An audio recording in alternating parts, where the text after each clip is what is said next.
Albert Einstein once said, everybody's a genius, but if you judge a fish by its ability to climb a tree, it will live its whole life believing that it is stupid. Ladies and gentlemen of the jury, today on trial we have modern day schooling. Glad you could come. Not only does he make fish climb trees, but also makes them climb down and do a 10-mile run. Tell me, school, are you proud of the things you've done? Turning millions of people into robots, do you find that fun? Do you realize how many kids relate to that fish? Swimming upstream in class, never finding their gifts, thinking they are stupid, believing they are useless? Well, the time has come, no more excuses. I call school to the stand and accuse him of killing creativity, individuality, and being intellectually abusive. He's an ancient institution that has outlived his usage. So, Your Honor, this concludes my opening statement, and if I may present the evidence of my case, I will prove it. Proceed. Exhibit A. Here's a modern day phone. Recognize it? Here's a phone from 150 years ago. Big difference, right? Stay with me. Here's a car from today, and here's a car from 150 years ago. Big difference, right? Well, get this. Here's a classroom of today, and here's a class we used 150 years ago. Now, ain't that a shame? In literally more than a century, nothing has changed.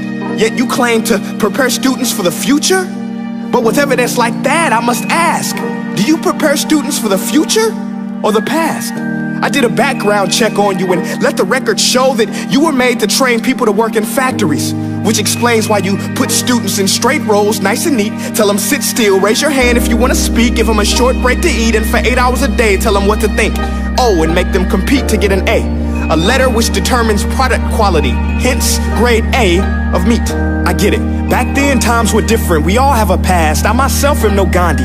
But today, we don't need to make robot zombies. The world has progressed, and now we need people who think creatively, innovatively, critically, independently, with the ability to connect. See, every scientist will tell you that no two brains are the same, and every parent with 2 or more children will confirm that claim. So please explain why you treat students like cookie cutter frames or snapback hats, giving them this one-size-fits-all crap. Watch your language. Sorry, Your Honor, but if a doctor prescribed the exact same medicine to all of his patients, the results will be tragic. So many people would get sick, yet when it comes to school, this is exactly what happens. This educational malpractice, where one teacher stands in front of 20 kids, each one having different strengths, different needs, different gifts, different dreams, and you teach the same thing the same way? That's horrific. Ladies and gentlemen, the defendant should not be acquitted. This may be one of the worst criminal offenses ever to be committed. And let's mention the way you treat your employees. Objection. Overruled. I want to hear this. It's a shame. I mean, teachers have the most important job on the planet, yet they're underpaid? No wonder so many students are short-changed. Let's be honest, teachers should earn just as much as doctors, because a doctor can do heart surgery and save the life of a kid, but a great teacher can reach the heart of that kid and allow him to truly live. See, teachers are heroes that often get blamed, but they're not the problem. They work in a system without many options or rights.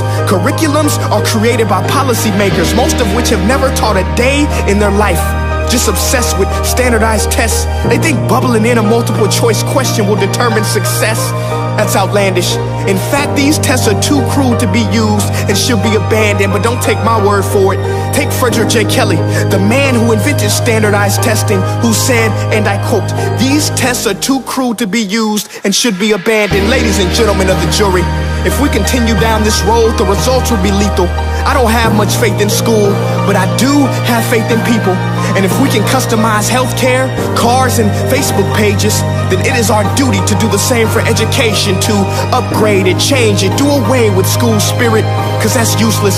Unless we're working to bring the spirit out of each and every student, that should be our task. No more Common Core. Instead, let's reach the core of every heart in every class. Sure, math is important, but no more than art or dance. Let's give every gift an equal chance. I know this sounds like a dream, but countries like Finland are doing impressive things. They have shorter school days. Teachers make a decent wage. Homework is non-existent, and they focus on collaboration instead of competition. But here's the kicker, boys and girls. Their educational system outperforms every other country in the world.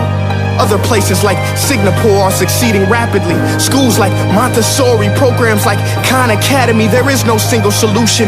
But let's get moving, because while students may be 20% of our population, they are 100% of our future. So let's attend to their dreams, and there's no telling what we can achieve. This is a world in which I believe, a world where fish are no longer forced to climb trees. I'll rest my case.